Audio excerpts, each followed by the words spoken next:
Se você é um típico jogador de jogos online, você provavelmente deve ter um amigo, um parceiro que geralmente costuma ser o seu duo, assim, desse jogo em específico. Mas e se esse jogo que uniu vocês, esse jogo que vocês jogam todos os dias, fosse o motivo de uma tragédia? E se esse jogo incentivasse o seu amigo a cometer um atentado contra a sua vida? Hoje eu vou contar a história de um menino que assassinou e mutilou seu melhor amigo por conta de um jogo chamado Tibia.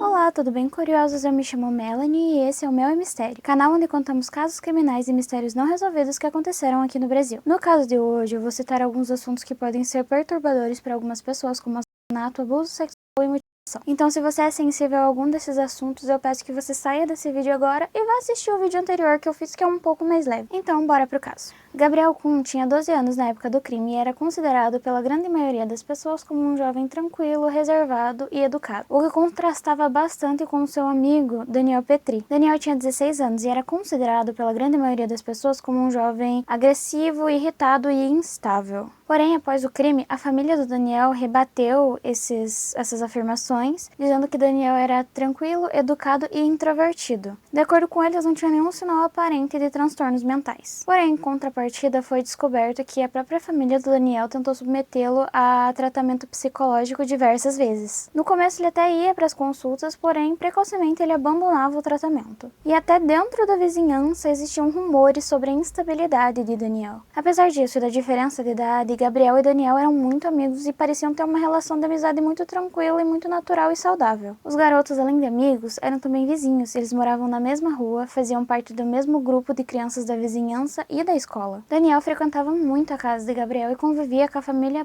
praticamente todos os dias. E a família também não vinha problemas nessa relação aparentemente saudável. E apesar da diferença de idade dos dois, eles passavam muito tempo juntos e o principal passatempo deles era jogar um jogo chamado Tibia. Para quem não tá contextualizado desse mundo de jogos, Tibia é um jogo de MMORPG que o jogador cria um personagem 2D em um mundo 2D e dentro desse jogo o jogador explora masmorras, cidades, mata monstros, coisas habituais de jogos e junto com outros jogadores na maioria das vezes.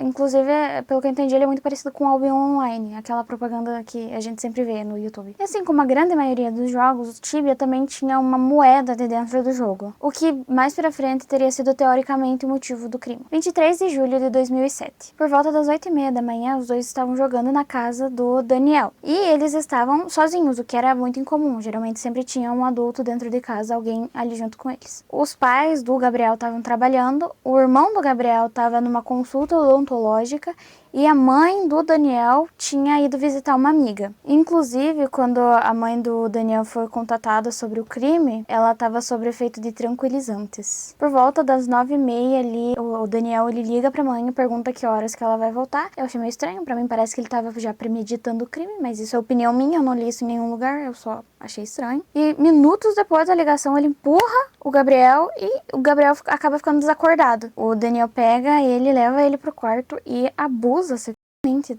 do Gabriel. Depois que o Gabriel acorda, ele grita e começa a brigar com o Daniel, dizendo que ele vai contar para os pais dele o que o Daniel tinha feito. E eles começam numa discussão que estende do quarto até a cozinha. E isso vai irritando o Daniel cada vez mais. Aí o Daniel avança para cima do Gabriel, pula ele até ele ficar desacordado de novo, só que dessa vez de uma maneira mais profunda, por assim dizer. O que acaba fazendo o Daniel acreditar que o Gabriel tinha morrido. Então ele pega o corpo do Gabriel e leva até a abertura do sótão. E ele amarra fios no corpo do Gabriel para tentar suspender ele até o sótão. Ele vê que não vai conseguir. De acordo com o Daniel, pelo corpo estar muito pesado, ele não conseguiu suspender o corpo do menino até o sótão. Então ele toma a decisão mais grotesca da face da terra. Ele decide esquartejar o Gabriel para tornar o processo mais fácil. Usando uma faca e uma serra, ele começa a cortar as pernas do menino. Só que acontece, como eu falei, ele não estava morto.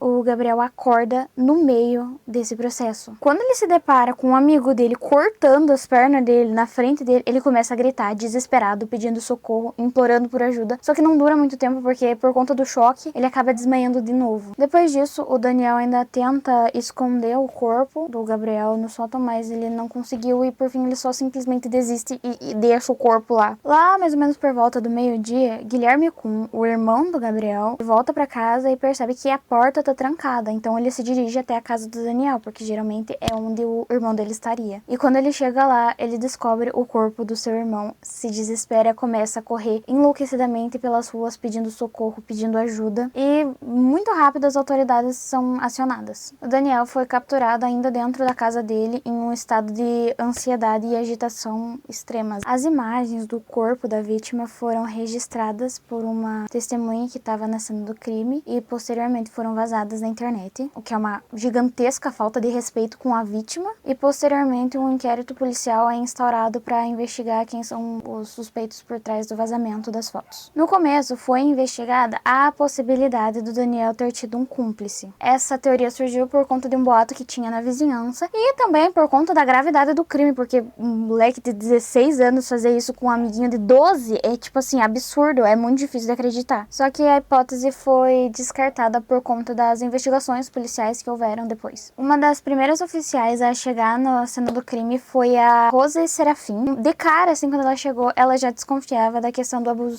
sexual por conta do estado que estava o quarto do Daniel. Ela achou meio estranho. Aí ela solicitou o exame necroscópico.